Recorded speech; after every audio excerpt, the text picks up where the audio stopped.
Hello, dear listener. Welcome. Imagine a quiet meadow where the grass bends under a gentle wind, the air alive with scents of earth and clover, and beneath that simple calm lies a story of survival, courage, and destiny. This is the tale of rabbits, not as fragile creatures of field and hedge, but as wanderers, dreamers, and warriors whose choices shape the fate of their kind. If you find this summary helpful, don't forget to like this video, subscribe to Novel Whisper Official, and comment below the title of the novel you'd like us to summarize next. We'll make it happen soon. In the heart of the English countryside lies Sandalford Warren, a burrowed city beneath the soil, where rabbits live as they have for countless generations. On the surface, the day unfolds as always. Bees hover over flowers, skylarks climb invisible ladders of song, and rabbits nibble among the roots and clumps of dandelion. Yet one rabbit, smaller and more nervous than the rest, trembles with a vision no one else can see. Fiver is his name, and though his body is slight, his mind carries shadows of the future. He whispers urgently to his older brother Hazel, describing blood in the fields, destruction rolling toward their warren, and the certainty that death is coming. His voice quivers, but the fear in his eyes is real, a dread that no blade of grass can hide. Hazel listens, torn between reason and the strange weight of Fiver's warning. The chief rabbits of the warren dismiss it. To them, Fiver is a half-mad seer and Hazel only a loyal brother caught in his delusions. But Hazel cannot shake the truth he feels behind those words. He remembers how Fiver's instincts once saved them from a fox, and how visions that seemed like dreams later became cruel reality. The warren feels suddenly tight, the air close, the earth pressing too heavily above. As dusk nears, Hazel makes a choice that will change everything. He will trust his brother even if the others will not. Quietly, he gathers a handful of rabbits willing to take the risk. Strong Bigwig, the former officer with bristling fur and a soldier's authority. Blackberry, clever with ideas. Dandelion, quick and light-footed, and a few others restless and uncertain but willing to follow. They slip away under the cover of evening, leaving the safety of their known tunnels for open fields that smell of fear and freedom.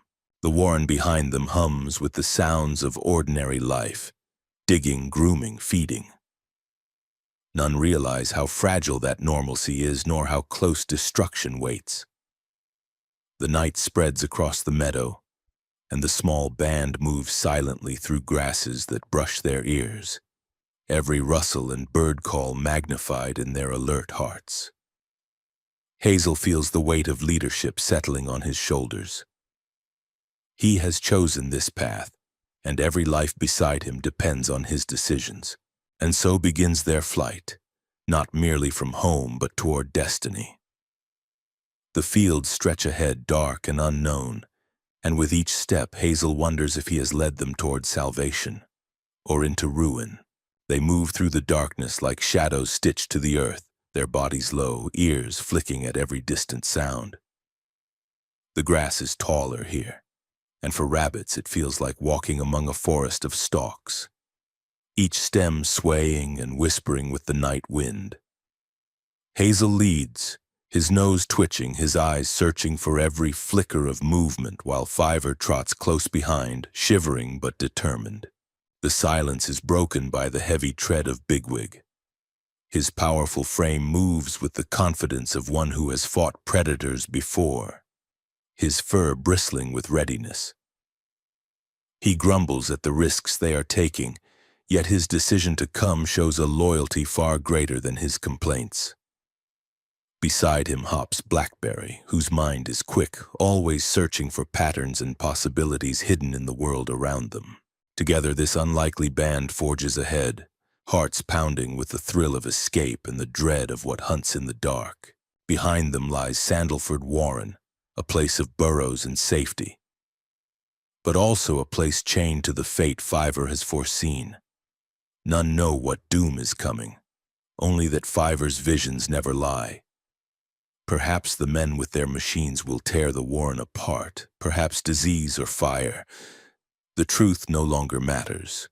What matters is that these few rabbits now step into the wide world, and the wide world is merciless. The first danger comes swiftly. From the air, the cry of an owl cuts the night like a blade. The rabbits freeze, their bodies pressed flat, their fur blending with the earth. The owl glides above, silent, searching for prey. Hazel feels the breath of its wings pass, a shudder in the air itself before it vanishes into the dark. Only then do they rise again, moving faster now, every nerve alive.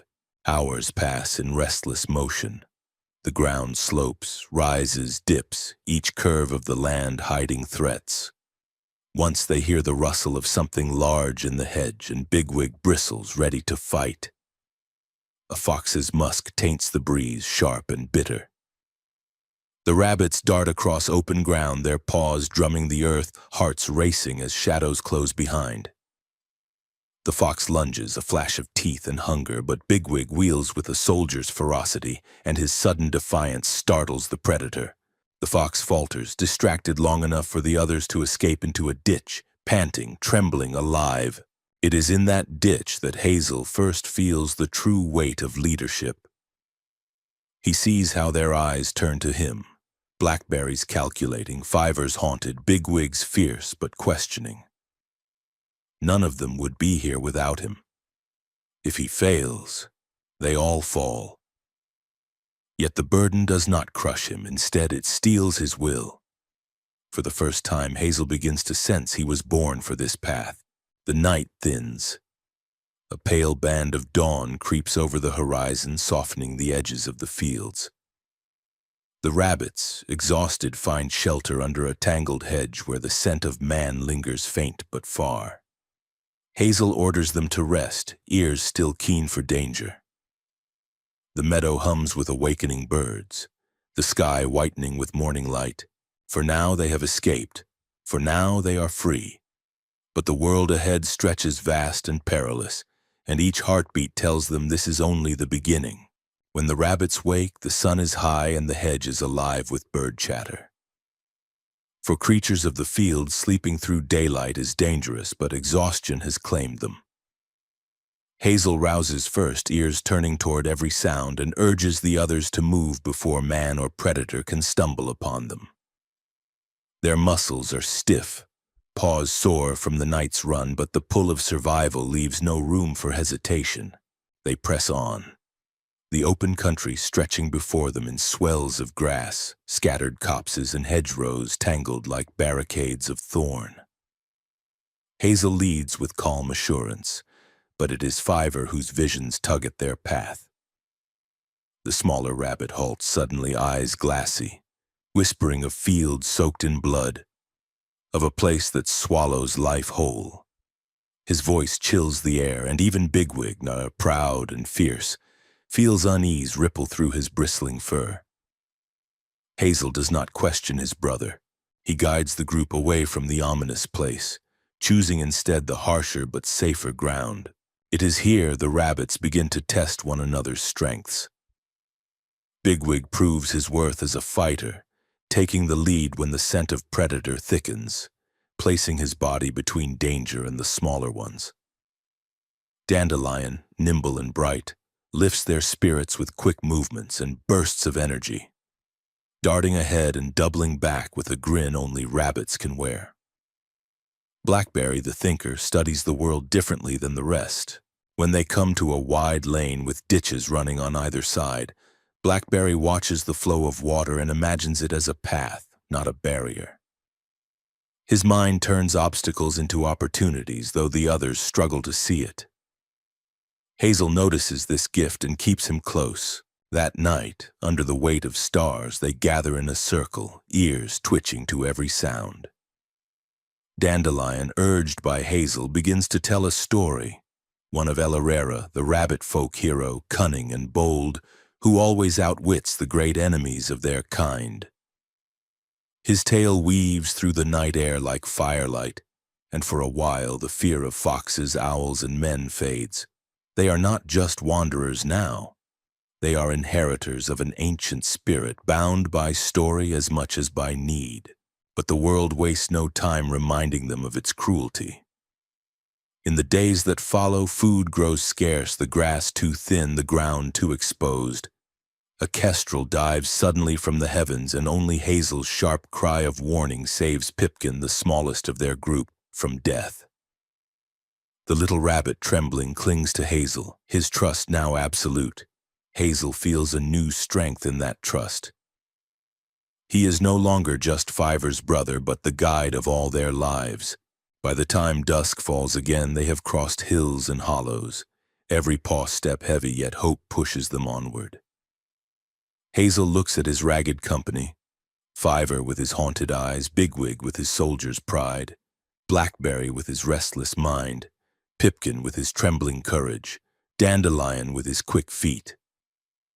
They are fragile creatures in a hostile world, yet together they are becoming something stronger. The journey has truly begun, and in Hazel's chest a new certainty grows. They are running not just from death, but toward a place that waits for them, though none yet know its name. The river appears like a seam of moving glass stitched through the fields, its surface corrugated by wind, its banks tufted with sedge and reed. The rabbits halt among the osiers, chests heaving from the last sprint, and listen to the water speak. The sound is low and constant, a patient voice saying this way is closed. Hazel steps to the brink. The current tugs at the overhanging grass with small, tireless hands. He can smell the cold in it, metal bright and heartless. Pipkin edges beside him and recoils. The water is far wider than any ditch they've leapt, too broad for a desperate bound, too restless for safety. Bigwig snorts, the sound half challenge, half frustration. "We swim," his stance implies, but even Bigwig's eyes flicker. The river is not a fox to be fought or an owl to be evaded. It is a law. From behind, Fiver's voice threads the air, soft and certain. "We can't go back." He says nothing about why. He doesn't need to. Something hunts their old life. Something will find them if they hesitate. The wind shifts and carries a distant sound that sets every ear erect, a sharp bark, then another. Dog, somewhere upwind. Men are often not far behind. Hazel's mind empties of everything except the need to decide. Blackberry is not watching the far bank or the sky. He is watching the river itself, the way twigs spin and drift, catch and release, the small physics of water and luck. A shudder clicks in his gaze.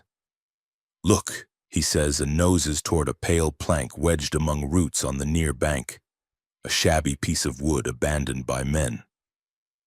He touches it, then the water, then the plank again, as if he is moving counters on a board only he can see. The things float. The others stare as though he has announced that the earth might rise like a bird. But Hazel feels the idea leap in him like a spark. Blackberry nudges the plank free. It bobs, tilts, rights itself, rides the current a paw's breadth and bumps the bank again. Not magic, not story. A tool. "Pipkin and Fiver on the wood," Hazel says, the words arriving as quickly as he trusts them. "Blackberry and I will hold it steady from either side. Bigwig and Dandelion flank us. The rest swim close, no chatter. If you tire, grab the plank." Bigwig's whiskers bristle with skepticism, but he doesn't argue. He plants himself downstream, eyes slitted against the glare, ready to shoulder whatever the river throws. Dandelion flicks an ear and moves opposite, already measuring distances. Hazel helps Pipkin scramble onto the plank. The little rabbit trembles, claws whispering against the rough grain. Fiver climbs after with a soft apology to nobody in particular. His gaze turned inward, as if measuring this moment against a darker future and finding it merciful. The dog's bark comes again, nearer now, a ragged tearing of the air. Hazel meets Blackberry's eyes. They slip into the current. Cold seizes him like iron. The river pushes, insistent and indifferent. Hazel finds the plank with his shoulder and noses up against its edge, thigh muscles burning as he kicks. Blackberry braces on the other side, a mirror of effort, his clever mind now focused through muscle. The plank jerks, slews, steadies as Bigwig bumps it back into line with a hard shove of his massive head. Dandelion darts and corrects on the opposite flank fast as thought. The rest come behind in a ragged crescent, paddling hard, eyes round, ears flattened by the push of water. For a few yards, the crossing is only labor. The river drags, takes what it wants of their strength, offers nothing in return. Hazel's lungs ache. He pushes that ache down, makes room for two facts. The plank must stay crosswise to the current, and every heartbeat is a heartbeat closer to the far bank. He hears Pipkin's breath coming in quick, frightened bursts and says without looking up, "You're doing well." A lie would be too heavy to carry here. Truth is lighter and cuts cleaner. Halfway across, the current quickens around a deeper channel, a dark seam that yawns beneath them with sudden force. The plank shudders and spins. Pipkin slides, scrabbling, a tiny squeal torn from him. Hazel lunges, teeth catching the plank's edge. Blackberry shouts a warning that is more instinct than sound. Bigwig slams his shoulder into the board, nearly going under, and heaves. The plank slews back, knocking Dandelion askew. For an instant, Hazel loses the bottom entirely and swims in nothing but cold and fear. Then his paws find purchase again on the softened riverbed.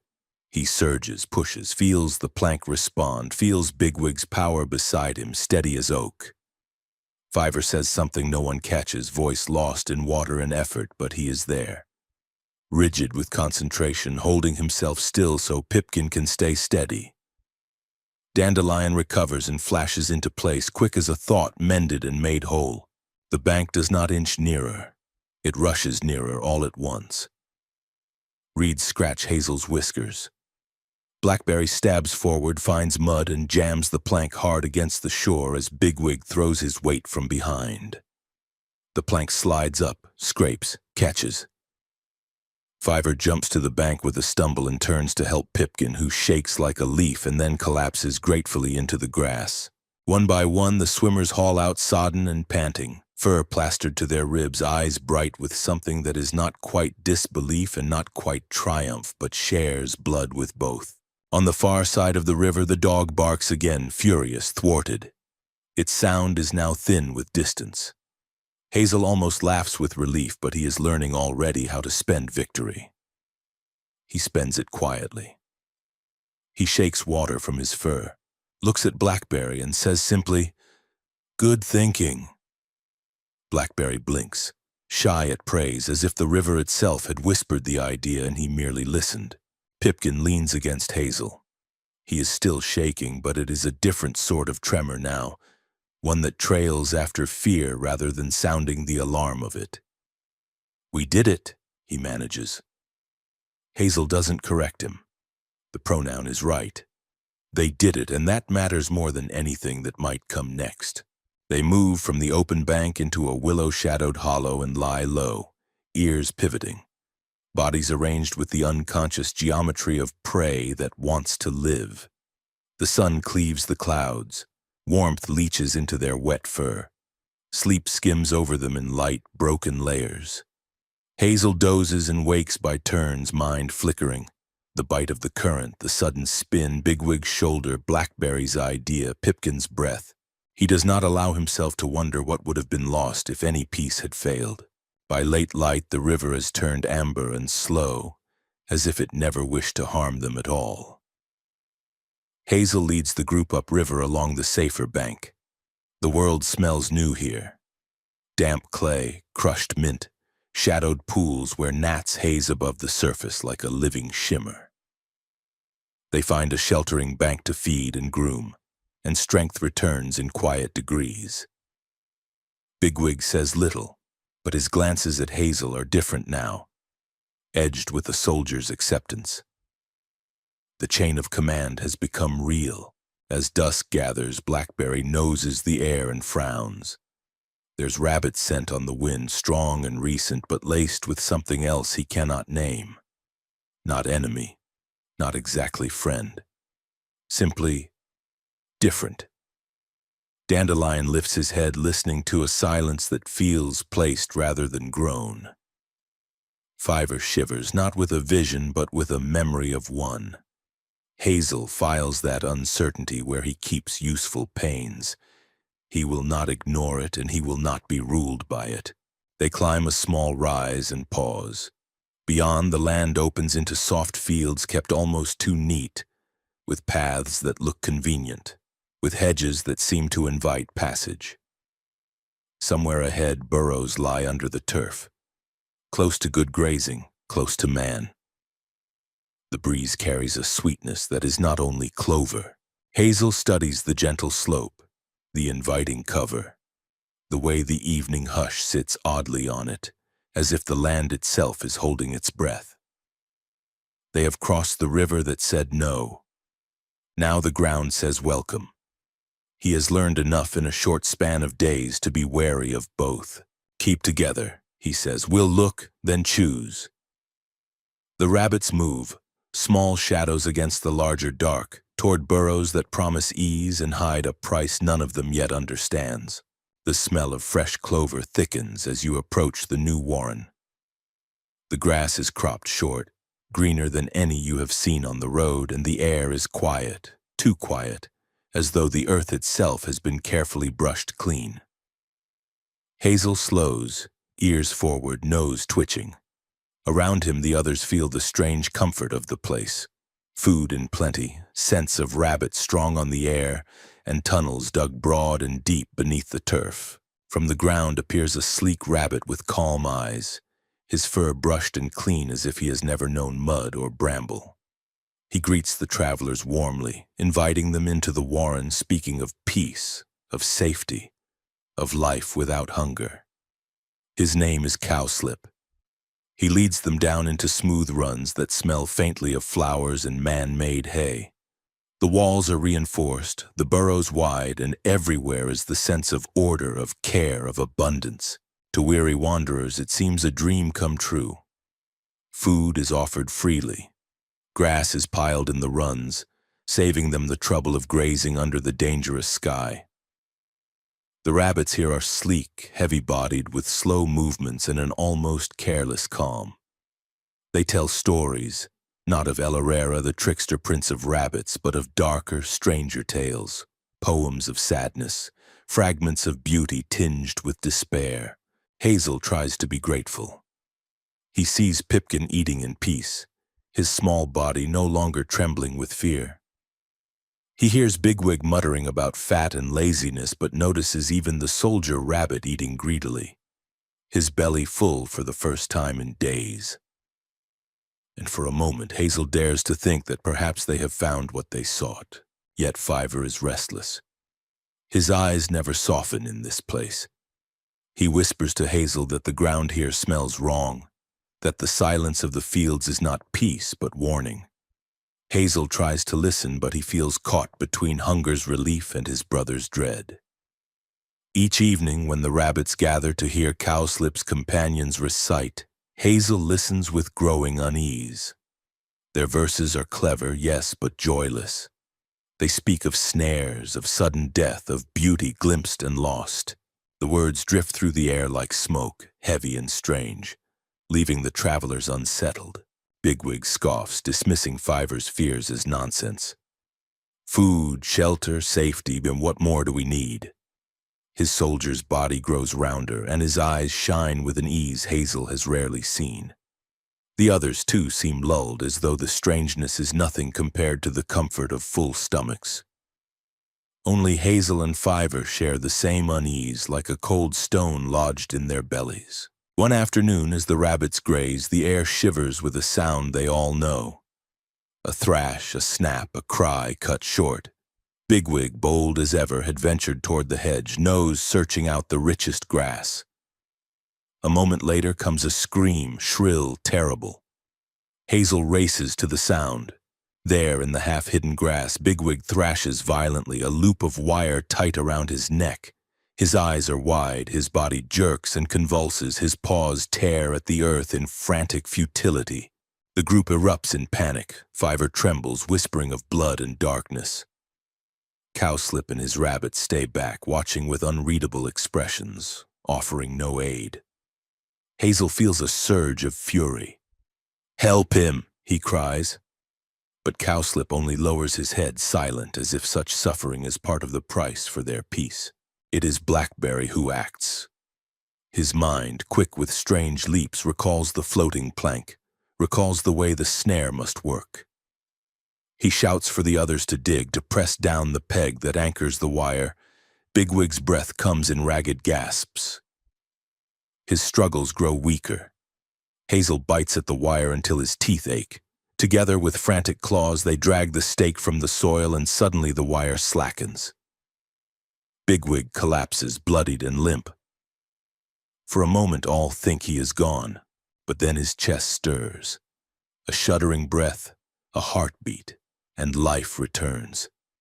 Relief bursts through them, raw and overwhelming.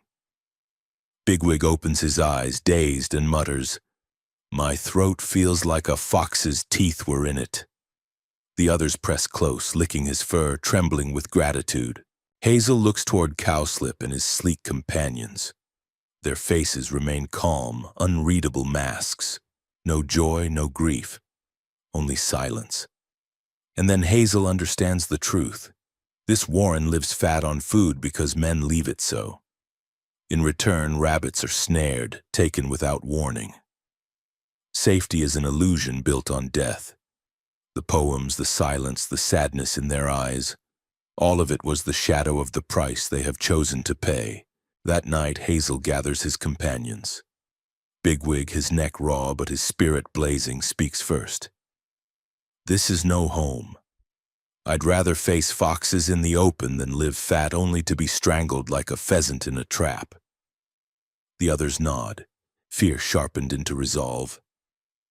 Fiver says nothing, but his eyes glimmer with vindication and sorrow. Hazel looks around the circle and knows the truth. The dream of peace was a snare as deadly as the wire. They will leave. They must. Comfort is not worth the loss of freedom, nor is safety worth surrender. And so in the hush before dawn, the small band prepares to slip away again. They carry Bigwig gently, his body weak but his spirit unbroken. Above them the sky pales and the grass shivers as if the earth itself exhales. Behind them the strange warren sinks back into silence, its fat rabbits watching without a word, as if they have already buried their own voices. Ahead lies only the unknown, hills rising faint against the horizon, a long climb toward something better, if such a place exists. Hazel does not know what waits, but he knows they cannot stop here. The road forward, no matter how perilous, is the only road worth taking. The air tastes sharper as the rabbits move away from Cowslip's warren, their paws pressing into rougher ground, their bellies no longer heavy with easy food. Bigwig limps, his neck still raw where the snare bit deep, but his eyes blaze with fury. Every breath is proof of his survival, every step a vow never to live like those silent, fattened rabbits who traded freedom for comfort. Hazel stays close to him, watching with quiet respect, knowing the soldiers' strength now belongs to their cause. Fiver says little, but his calm is back. The shadow that haunted him at Sandalford is gone, replaced by a quieter weight, a certainty that their path is true. Hazel leans on that confidence. The others, Dandelion, Pipkin, Hawkbit, follow without complaint, though weariness rides each of them like a second skin. They have seen what lies in choosing the wrong home. Now they move with a steadier rhythm, bound by a common resolve. The land rises. What had been meadows and hedgerows gives way to open downland, long slopes of chalk and grass rolling toward the horizon. Here the air is wider, the sky broader, and yet the openness is a terror. Rabbits are creatures of cover. To cross bare hills is to invite death from above. The kestrel circles again, a black scythe against the silver sky, its cry splitting the air. But this time the band moves with discipline, slipping into tufts of grass, waiting for Hazel's signal, sprinting only when the bird's wings tilt away. They are learning. It is not just the predators they must face, but the earth itself. Thorn thickets scratch and tear, brambles catch and fur, and once a heavy cart clatters along a nearby lane, its wheels rumbling like distant thunder. The rabbits press flat, their hearts racing until the sound fades. To them, the world of men is a storm that comes and goes without reason, always leaving scars. In the evenings, when they gather to rest, Dandelion spins his tales. This time he tells of El Herrera tricking a powerful enemy with nothing but wit and courage. The story warms them like fire. Even Bigwig, gruff and skeptical, listens with ears forward, his whiskers twitching in reluctant amusement. Hazel sees how the stories bind them, giving shape to their fear and their hope. They are not just animals fleeing death. They are a people carrying something older, something worth saving. One night, as the moon spills pale light across the down, Hazel climbs a ridge and looks out. There in the distance, rising like a green wave frozen in stone, is a hill unlike any other. Its slopes shine faintly in the moonlight, its crest touched by silver fire. Fiver comes to his side, eyes wide and unblinking. "There," he whispers, his voice trembling not with fear but with awe. "That is where we must go. That is where we will be safe. Watership Down." The name has not yet passed their lips, but already it calls to them. Hazel feels something stir in his chest, a pulse of recognition, as if the hill has been waiting for them. Yet between here and there lie more fields, more dangers, more trials. The journey is far from over. At dawn they move again. The climb begins slow and grueling. Paws slip on chalk, lungs burn in the thin wind, and the horizon seems always to stretch further away. But step by step they rise. The air grows cooler, clearer, carrying scents from far away. Wild thyme, gorse, the faint tang of heather. Above, the sky widens until it feels like an ocean, and the rabbits, so small against the vastness, move as though carried on a tide. Hazel looks back once. Behind them lies the hidden darkness of Sandalford, the cruel silence of Cowslip's warren, the black water of the river. Ahead lies promise, but also uncertainty. He does not speak these thoughts. Instead he leads, steady and sure, trusting that the hill rising before them is more than earth and stone. It is hope made visible, a place where their kind might breathe without fear. And though the climb tests their strength, each rabbit feels the same pull. They are no longer running only from what they fear. They are running towards something, even if they do not yet know what it will demand of them. They climb into wind. It pours over the ridge in a steady, invisible river that smooths fur and stings eyes, carrying scents from miles away. Crushed thyme, sun-warmed chalk, fox far below, hawk far above, rain that belongs to another county. The slope is long and clean, a green-back arch toward the sky, and the rabbits become small, dark commas moving across a vast, bright sentence. Hazel sets the pace, not hurried, not slow, a tempo that says we arrive by choosing to. Grass shortens with height, tufts knot around flints, the chalk shows through like bone. Bigwig's breath rasps, but his gaze is fixed and hungry, drawn to the top as if a promise waits there with water and shade. Fiver climbs without complaint.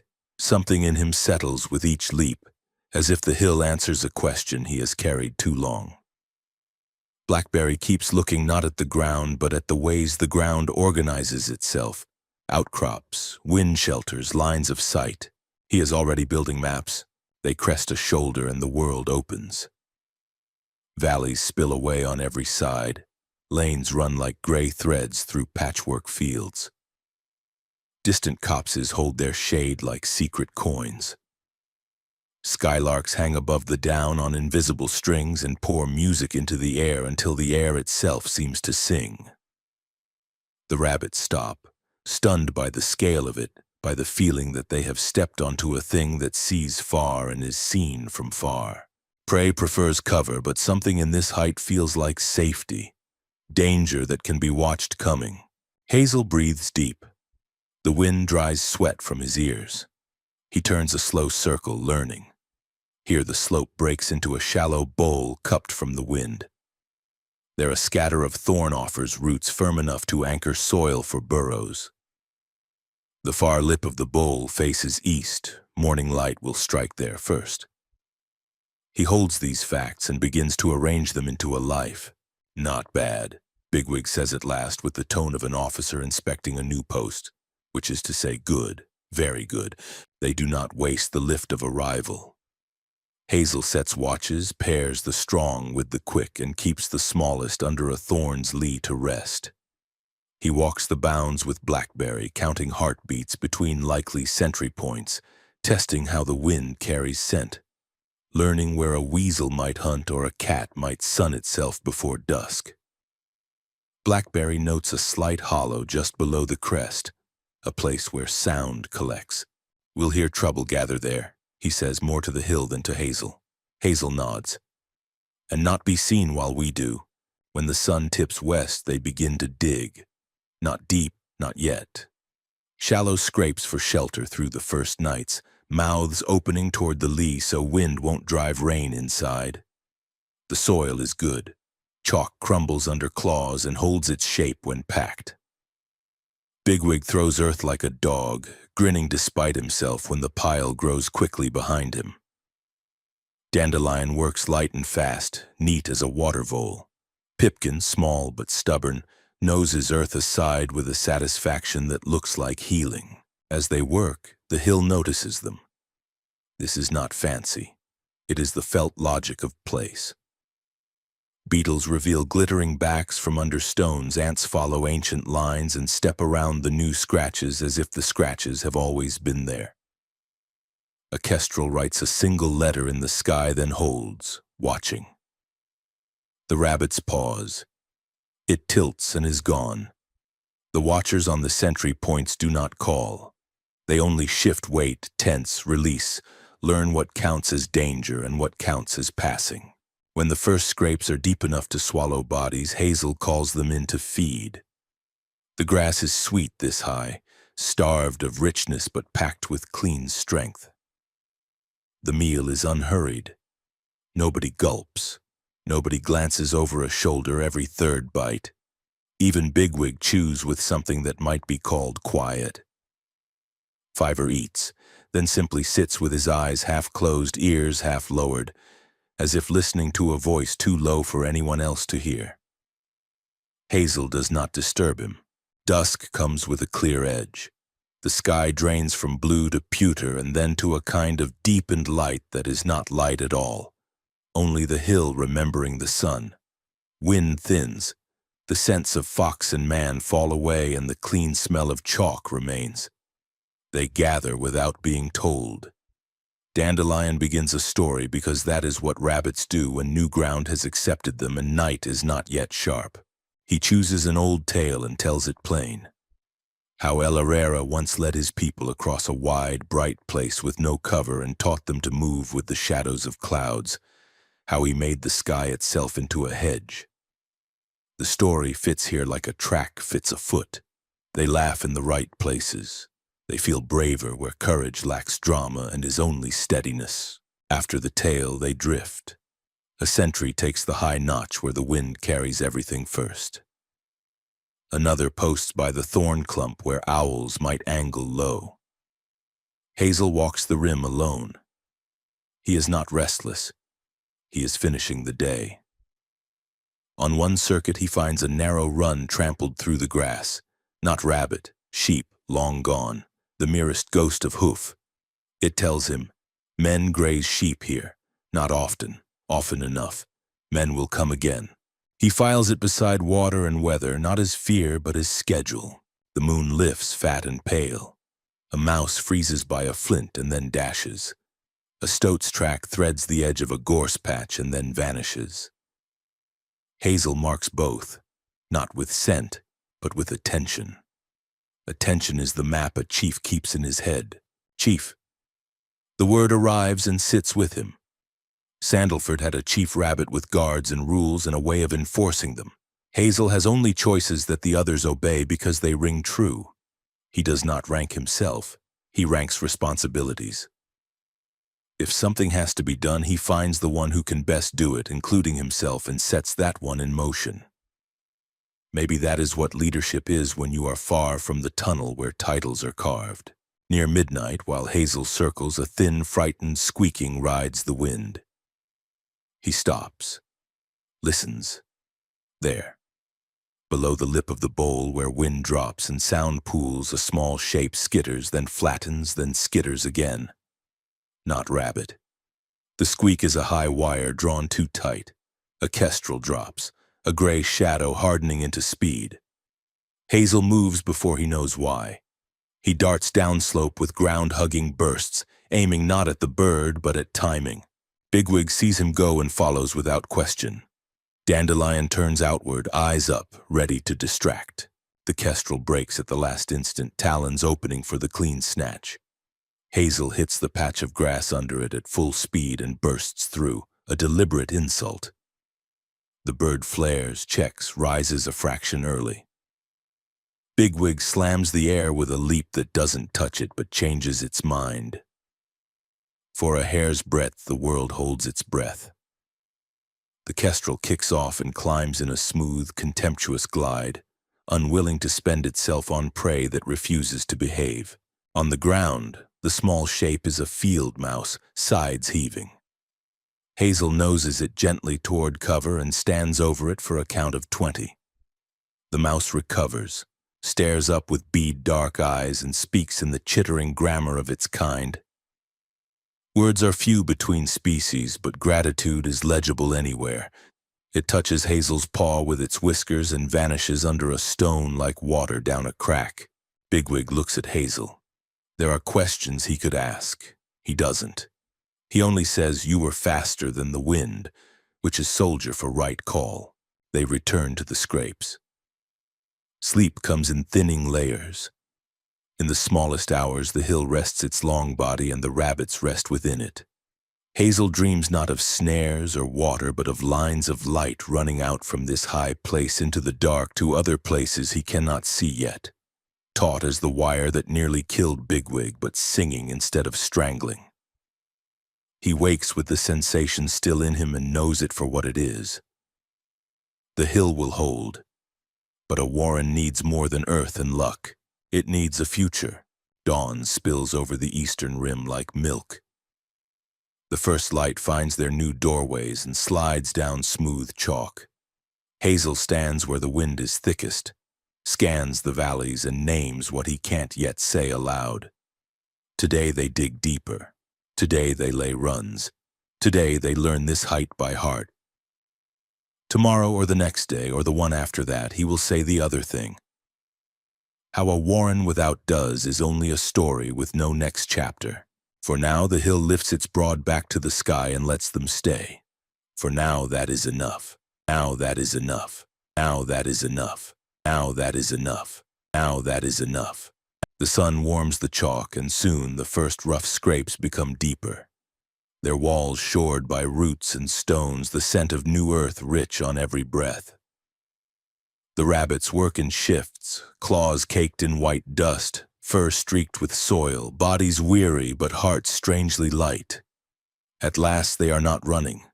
At last they are building. Watership Down is becoming theirs. Hazel feels the rhythm of the work settle into him like a heartbeat. He watches Dandelion slip in and out of the holes with a flash of energy, sees Pipkin labor with quiet determination, and hears Bigwig barking orders that are sharp but never cruel. Each scrape grows deeper, each tunnel stronger, and in the evenings they sit together in the shallow honeycombs of their new home, sharing warmth and silence. For the first time since leaving Sandalford, Hazel dares to imagine permanence, but in the hush of those nights, another thought gnaws at him. He counts their number. Bucks, every one of them. No does to kindle new life, no mothers to shape the warren's future. A warren without does is only a camp, a temporary shelter before death thins the ranks. Hazel knows that all their courage and toil will come to nothing if they cannot bring mates here. Survival is more than food and burrows. Survival is generations, stories told by kits who have never known the taste of fear. He tries to hide his worry, but Fiver sees through him as he always does. "You're right," Fiver whispers one night, his small body curled in the earth-scented chamber. "This is the place, but it is not yet alive. We must find them. We must bring them." His eyes gleam in the dim light, wide with certainty. Hazel nods, the weight of leadership pressing heavier, yet steadied by Fiver's conviction. The next day, Hazel leads the group across the downs to explore. They find a nearby farm, its fields thick with beans and turnips. To a rabbit, it is a dream. But dreams in this world are edged with teeth. The air reeks of dog, and the wire tang of man is everywhere. Hazel studies the hutch near the farmhouse. Inside, rabbits sit cramped and silent, their eyes dull, their fur worn thin against wooden slats. They are does, tired, listless, yet alive. Hazel's heart beats fast. Here is the answer to their need. If they can free the hutch rabbits, Watership Down will have a future. But he also sees the men's boots by the door, the heavy scent of cats, the barking from the kennel. To reach those does is to risk death, perhaps for all of them. Hazel says nothing yet, only files the knowledge away. That night, Dandelion tells another story of El Herrera, of how the rabbit trickster stole food from guarded fields and escaped by wit alone. The others laugh, even Bigwig, but Hazel listens differently. He hears not just a tale, but a lesson. Stories, he realizes, are not only comfort, they are maps. They show how the impossible might be done. Still, unease lingers. The vision of rabbits trapped in hutches weighs heavy, and the hilltop, though strong, feels too empty. Hazel walks alone again to the crest of Watership Down, gazing at the valley lights where men live and work. There must be more warrens out there, more rabbits, more lives to connect with. But he knows they cannot simply wait. As he stands beneath the stars, a soft scratching sound rises nearby. The field mouse he saved by the river emerges from the grass, its whiskers twitching in the moonlight. It speaks in its quick, piping voice, and though Hazel catches only fragments, he understands the meaning. Gratitude, loyalty, a promise remembered. The mouse scampers away again, vanishing into the grass, leaving behind the faintest trail of scent. Hazel feels a small flicker of hope. Even the smallest allies may matter. When he returns to the warren, Bigwig is waiting. His neck is scarred, his voice still rough, but his eyes are fierce. "We can't live on grass alone," he says bluntly. "A warren without does isn't a warren. Tell us what you're planning." Hazel studies him, then studies the others, their eyes reflecting the dim starlight in the tunnel. He realizes the moment has come. He speaks slowly, weighing each word. "We have a home now, but it won't last without new life. We must bring does here. Somewhere out there they wait for us, somewhere there's a chance. If we want Watership Down to live, we must take it." The rabbits listen.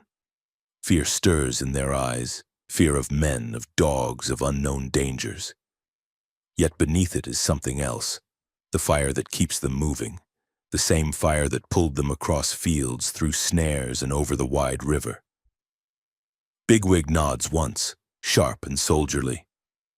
"Then we go." Outside, the hill lies silent, its slopes silver under the moon. Watership Down has given them shelter. Now it demands a price of courage. To build a future, they must walk into peril again. And the night is waiting to swallow them whole. The morning begins with a chill mist clinging low across the downs, a pale veil that softens the world and hides its edges. Hazel moves at the front, the weight of decision heavy but steady. The hill behind them is becoming home, yet its hollows echo with emptiness.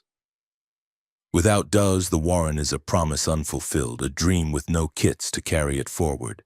And so he leads his companions away from safety once more, down into the valley, searching for what their future requires. They move like a ribbon of shadow through the wet grass. Bigwig keeps to Hazel's flank, his scarred neck a reminder of the price already paid. His strength has returned, and with it his soldier's authority. But Hazel notices something new in him, a willingness to trust, to follow. Bigwig no longer doubts Hazel's leadership.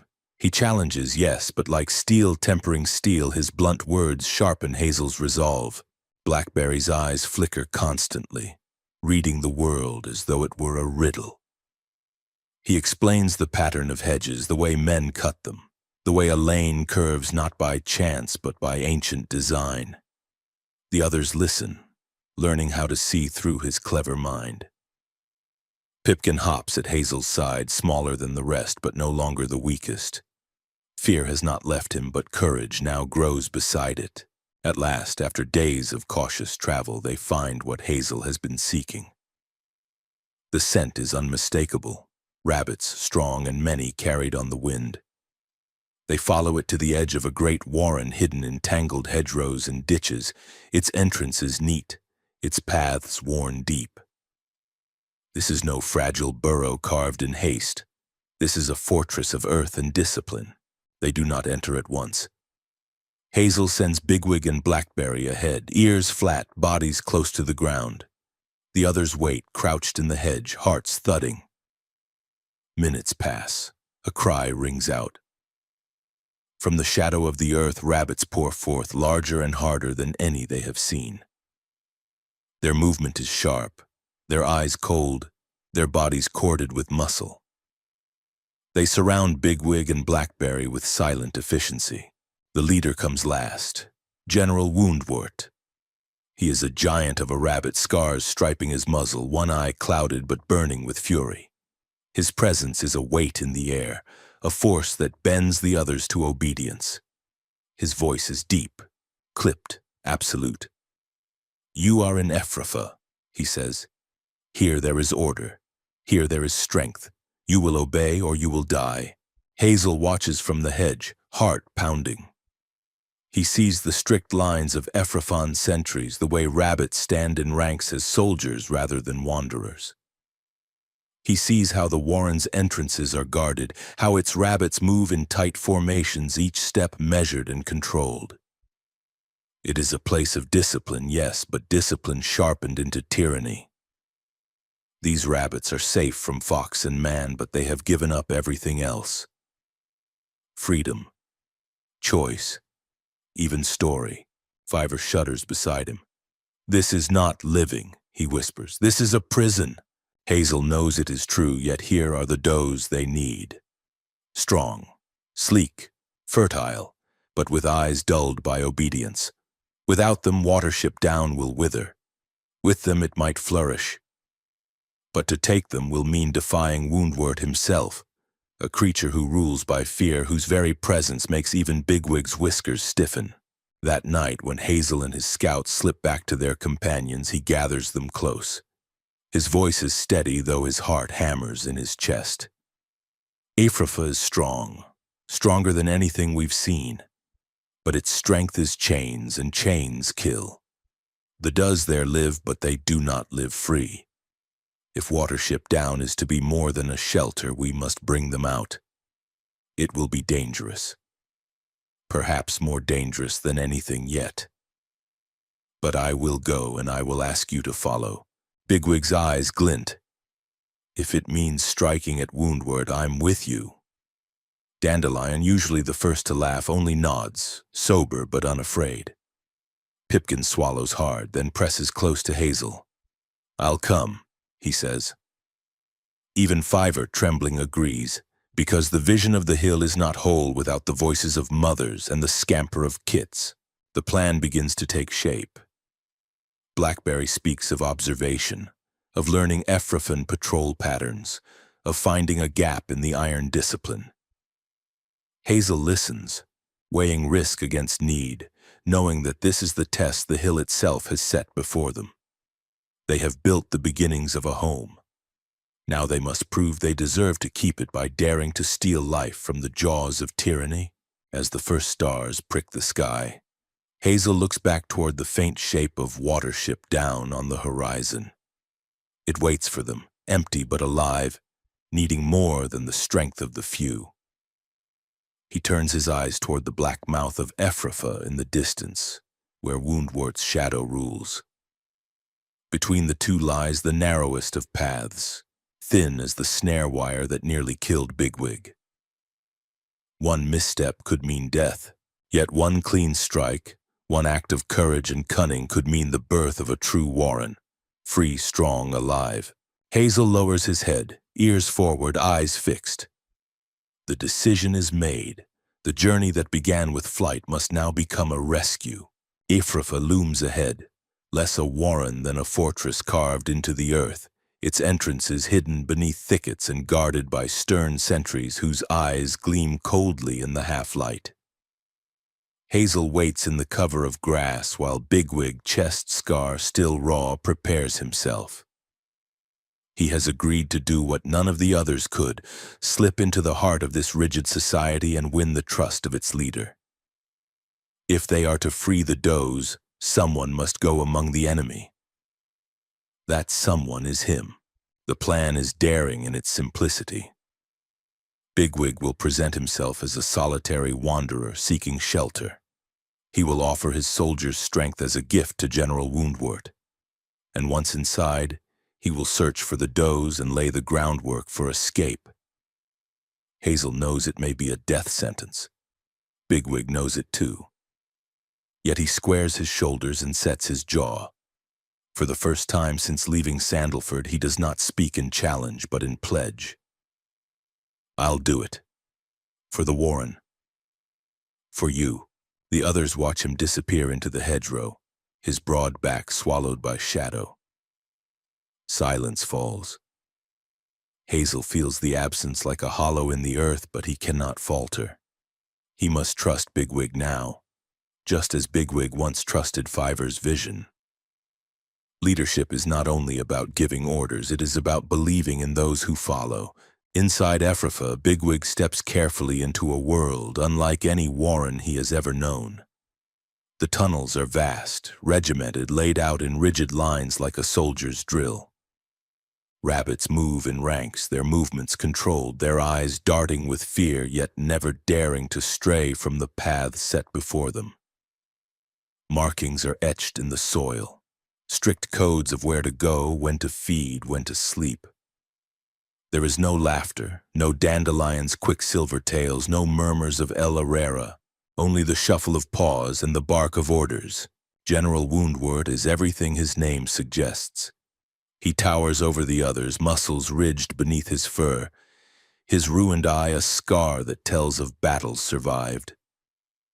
His presence crushes the air around him. He regards Bigwig not as a rabbit, but as a piece of strength, weighing his worth like a soldier's weapon. You will serve in my Auslaffe, Woundwort declares, naming his secret police the enforcers of his iron law. It is not a request. Bigwig bows his head. I will serve, he says, and in that moment he binds himself to a dangerous role. He becomes a spy, hidden in plain sight. He endures the drills, the endless watches, the barked commands, his every move measured by the cold eyes of Woundwort. Yet behind the mask of obedience, Bigwig is listening, watching, learning. Among the regimented ranks he finds them, the does. Their fur is sleek, their bodies strong, but their spirits are bound. They live under the shadow of fear, their every step controlled, their every choice stolen. Yet when Bigwig speaks to them in whispers, when he mentions the word freedom like a forbidden charm, their eyes flicker with sudden fire. In the darkest corners of Ephrathah, a dangerous hope begins to stir. Back on Watership Down, Hazel waits. Each night he scans the horizon, ears straining for the sound of pursuit, heart aching with absence. Fiver grows restless again, his visions clouded by shadows of blood and storm. The price will be heavy, he murmurs, but it must be paid. Hazel does not ask what he has seen. He knows the answer already. He only hopes the hill that drew them here will also guard them when Woundwort comes. Days stretch. Then one night in the distance, Bigwig's voice carries faintly on the wind, a call, urgent and raw, summoning them to action. Hazel's heart leaps. The rescue has begun. Somewhere in the black tunnels of Ephrafa, Bigwig is moving, the does are stirring, and Woundwort's iron world is about to be broken open by rabbits who believe in something greater than fear. Hazel turns to his band. "It's time," he says. The rabbits rise as one, small bodies set against the vastness of the downs, ready to run into peril once more. Their journey began as escape. Now it is something more. A fight to win life itself. The storm gathers before the rabbits can even see Ephrafa's guarded runs. Black clouds bruise the horizon, swallowing the last of the daylight, and thunder rolls like boulders breaking loose from a cliff. Hazel leads his band toward the signal they had heard, every heartbeat a step closer to danger. The smell of rain is sharp in the air, mingling with the scent of many rabbits' fear and discipline. Bigwig waits in the darkness of Ephrafa, hidden behind the rigid lines of patrols. He has played his part well. Woundwort trusts his strength, though not his soul. Bigwig has been set to guard the very does he came to save, and he carries himself like an officer. Steady, fierce, unquestioning. But beneath the surface, his heart pounds with the weight of the plan. Tonight, when the storm breaks, the does will flee with him, and together they will defy the might of Ephrafa. Rain begins to fall, first as scattered drops that darken the chalk, then in sudden sheets that turn the runs to rivers. Lightning claws across the sky, thunder splitting the air, and in that chaos the prisoners make their move. Bigwig gives the signal, a sharp stamp of his hind legs that cracks like a drumbeat in the dark. The does scatter toward the hidden paths Blackberry had marked. The Ephrafa guards, blinded by rain and confused by thunder, hesitate, unsure which way to turn. Hazel and his companions are waiting in the storm. They surge forward as one, cutting through the rain, guiding the fleeing does toward the safety of the downs. The river that once nearly killed them now becomes an ally, its swollen waters forming a barrier against pursuit. Blackberry shouts directions, his mind racing faster than the storm, weaving paths through the hedges and ditches, but Woundwort is not so easily defied. His roar rises above the thunder, deep and terrible, and his soldiers rally. They drive forward in ranks, disciplined even in chaos, their dark bodies massing like a flood. Hazel feels the ground tremble beneath their charge, and for a moment terror threatens to break his resolve. Yet he remembers the snare, the river, the crest of Watership Down. They have faced death before. They will face it again. The flight becomes a frenzy of sound and motion. Rain blinds eyes, thunder shakes the ground, lightning burns the sky. Rabbits dart through hedges, leap ditches, scramble over roots, slick with mud. Bigwig, still bleeding from his old wound, fights like a storm himself, hurling soldiers aside, shielding the does with his massive body. Dandelion runs swift and light, carrying messages between the scattered bands, his speed a thread that holds them together. Pipkin stumbles, nearly lost in a sudden torrent of water, but Hazel pulls him up, steadying him, refusing to let the small one fall. At last they reach the river again. It has grown monstrous, swollen with rain, its waters churning with foam. The plank that once bore Pipkin and Fiver is gone, swept away by the flood. Panic flares. How will they cross now?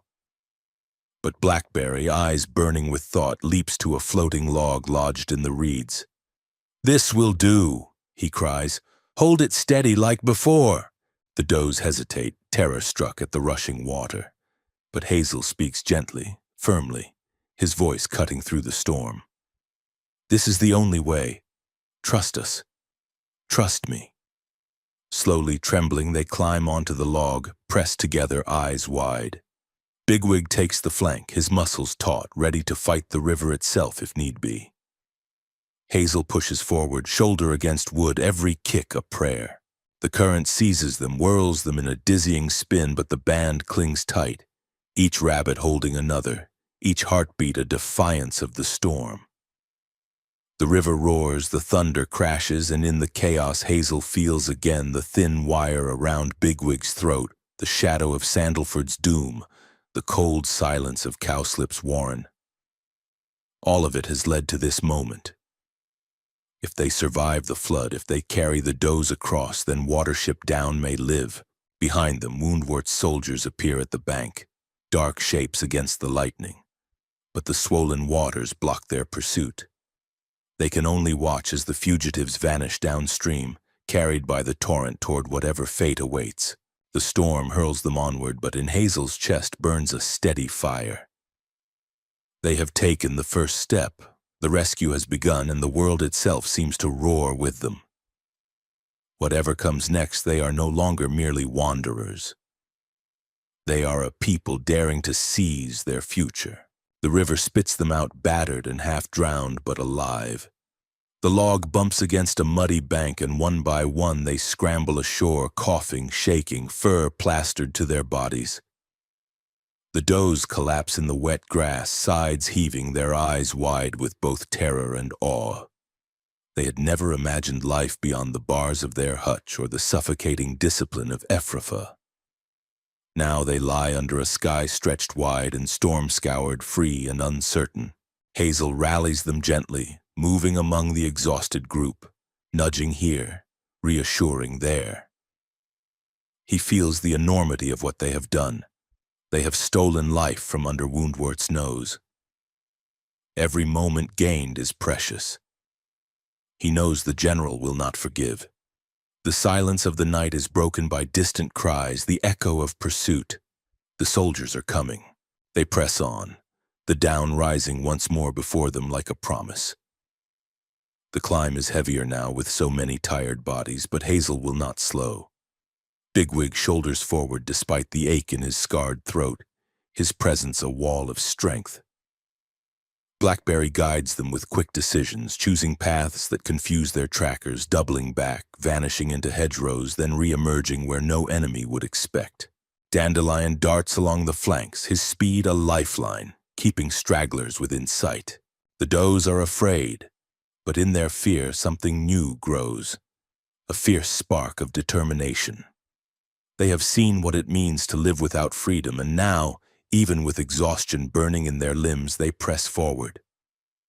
One of them, Hazel, lifts her head, ears high, and begins to speak quietly to the others. Her words are firm, her spirit unbroken, and the rabbits draw strength from her calm authority. Hazel recognizes in her a leader, one who can help carry the burden he has taken. The storm begins to break. Clouds shred apart, stars flicker through, and the moon lays a silver path across the soaked earth. The air is sharp and cold, every breath a clean knife. They pause on a ridge, the warren visible in the far distance. Watership Down rising like a beacon. For a heartbeat, hope swells when so near, so possible. Then the ground shivers with pursuit. From behind comes the thunder of many paws, the guttural cries of Ephrathah soldiers, and the terrible voice of Woundwort, deep and commanding. The general is relentless. He has driven his rabbits through storm and flood, and now he drives them still. His fury a fire that will not be quenched until he has destroyed those who defied him. Hazel feels the weight of the moment. They cannot outrun Woundwort's army forever. But he also feels the hill ahead, the place that has been waiting since Fiver's first vision. Watership Down is not simply a refuge, it is a fortress shaped by earth and destiny. If they can reach it, if they can hold it, they may yet survive. He turns to his companions, his voice steady, though the thunder of pursuit grows louder. We're almost there. Hold fast. One more climb, one more run, and the hill will be ours. The rabbits surge forward again, mud clinging to their paws, breath ragged, bodies spent yet burning with a fierce will. The down looms larger with every bound, its slopes shining pale in the moonlight. Behind them, the darkness boils with enemies. Ahead lies the promise of a home that might endure, and so they run.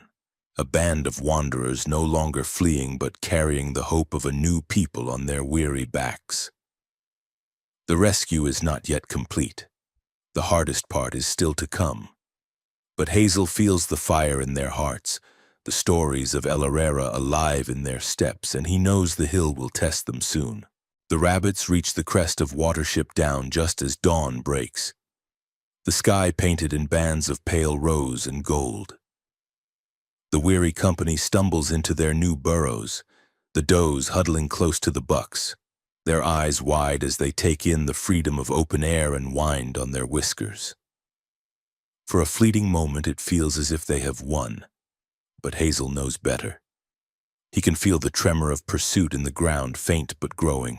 The storm may have slowed Woundwart's soldiers, but it has not turned them aside. Scouts are posted at every vantage point, ears pricked for the thud of many paws. Blackberry studies the hill with sharp eyes, tracing every dip and hollow. He speaks quickly, marking where tunnels can be collapsed to trap intruders, where runs can be used as escape routes. Bigwig listens, then stamps his approval, barking orders that set the rabbits digging with desperate energy. Each scrape of claw against chalk is a drumbeat of preparation. Fiver moves silently among them, eyes clouded by visions. Hazel pauses beside him, searching his face for hope. Fiver only murmurs of blood, of darkness, of a great beast that will not turn aside even when death itself stands before him.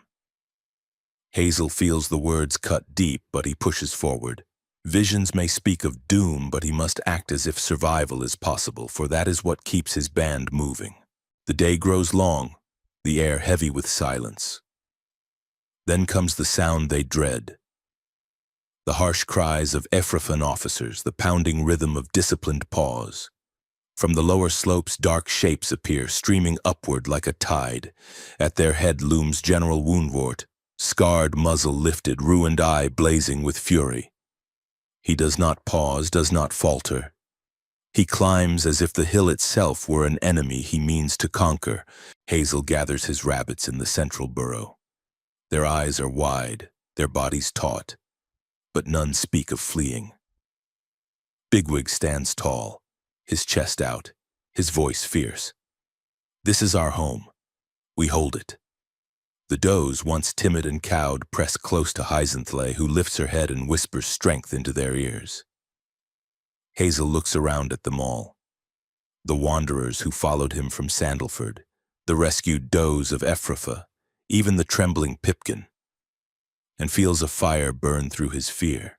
They are more than rabbits. They are a people, and this is their ground. The siege begins with a rush. Ephraim soldiers hurl themselves up the slope, teeth bared, claws tearing at the chalk. Bigwig meets them head-on, his scarred body a wall of defiance, his voice a roar that shakes the hill. The fight is brutal, fur flying, teeth slashing, rabbits tumbling down the slope. Yet Hazel knows they cannot win by strength alone.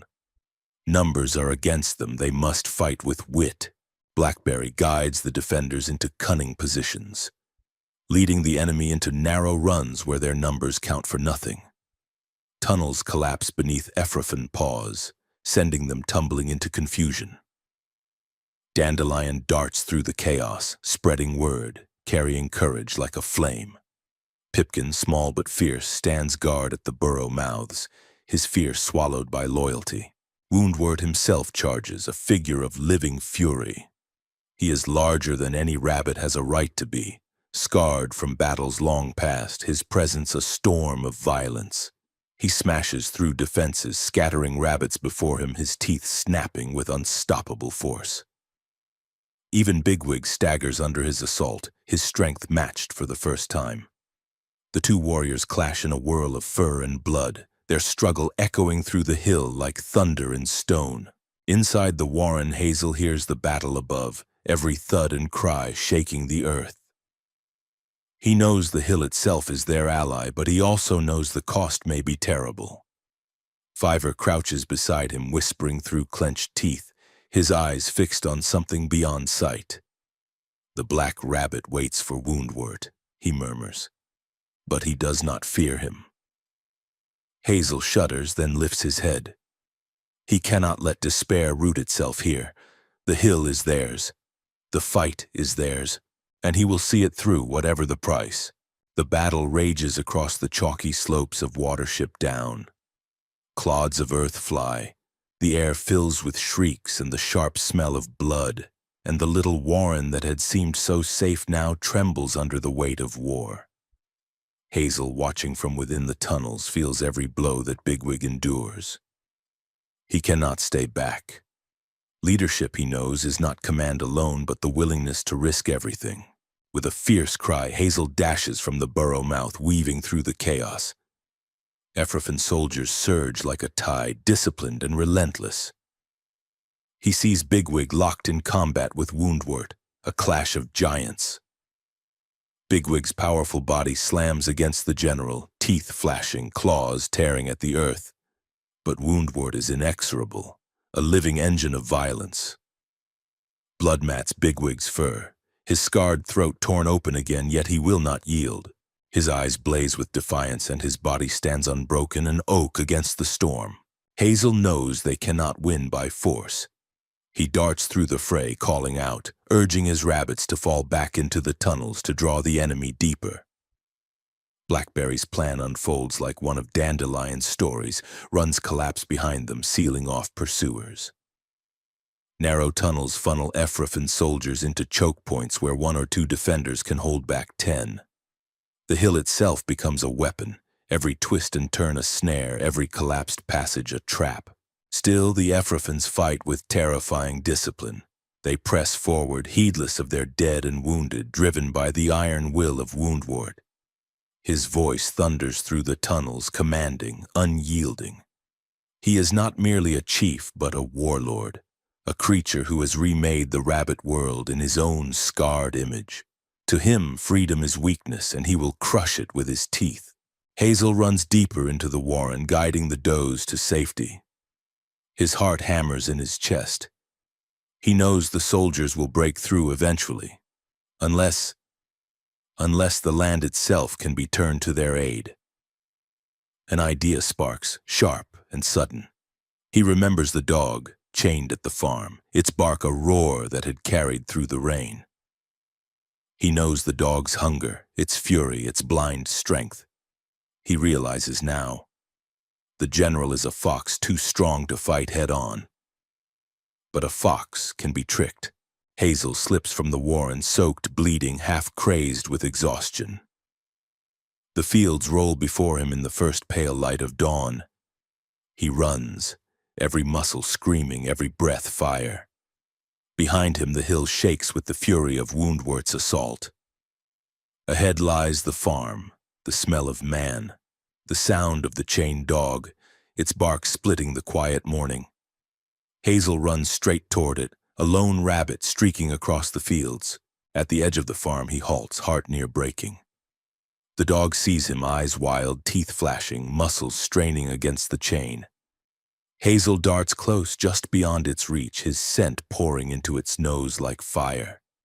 The dog lunges, foam spraying from its jaws.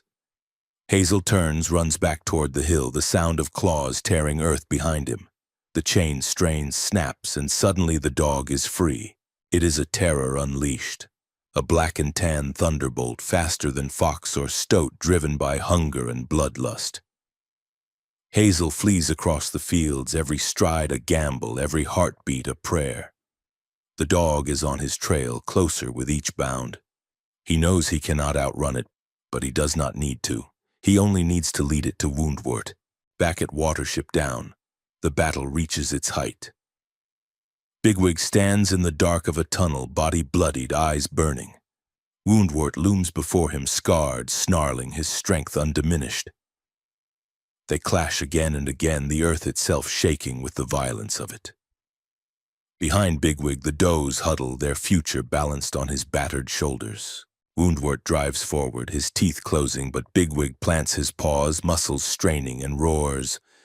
My chief rabbit has told me to hold this run, and I will hold it. In that moment, Hazel bursts back onto the hill, the dog at his heels. The beast sees the mass of rabbits, snarls, and charges straight into Woundwort's army. Chaos explodes. Ephraim soldiers scatter, shrieking as the dog tears into them with blind fury. The careful ranks dissolve, discipline shattered in a heartbeat. The siege collapses into panic. Hazel stumbles into the warren, gasping, body trembling with pain. Bigwig, blood streaming from his wounds, still stands, his defiance unbroken. Together, chief and captain meet, and in their eyes there is no need for words.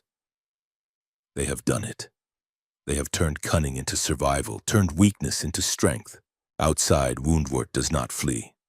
Even before the dog's slavering jaws, he stands unyielding, a scarred giant roaring defiance. Whether he falls to teeth or vanishes into the wild, none can say.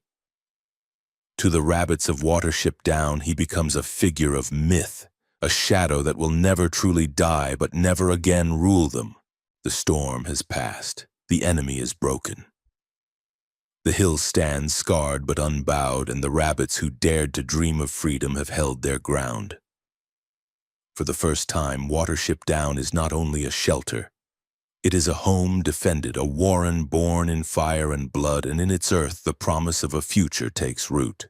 Seasons pass upon the high chalk hill.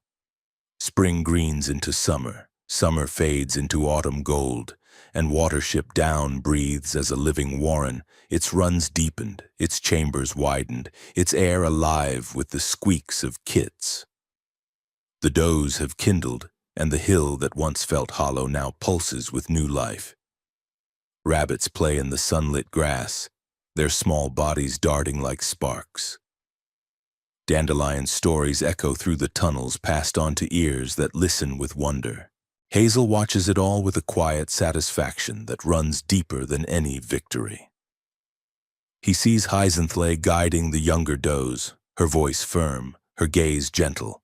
He sees Bigwig standing guard on the ridge, still fierce, still scarred, but softened by loyalty and pride. He sees Blackberry teaching the young ones the cunning of streams and shadows, and he sees Fiver, smaller than all the rest, yet with eyes that still gleam with visions of what is to come, telling the kits that they too belong to El Herrera's people. There are scars, yes. Some of their companions have been lost along the way, names remembered in the hush of evening, woven into the tales so they will not vanish. The hill itself bears the marks of battle, collapsed runs, claw-scarred soil, patches of earth that will never heal quite the same.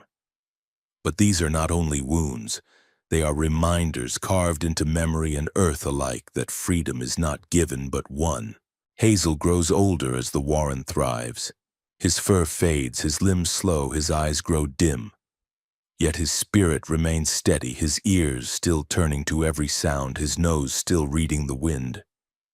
He no longer leads the runs into the fields or the defenses on the ridge, but the rabbits come to him for counsel, and his words guide them as surely as his paws once did.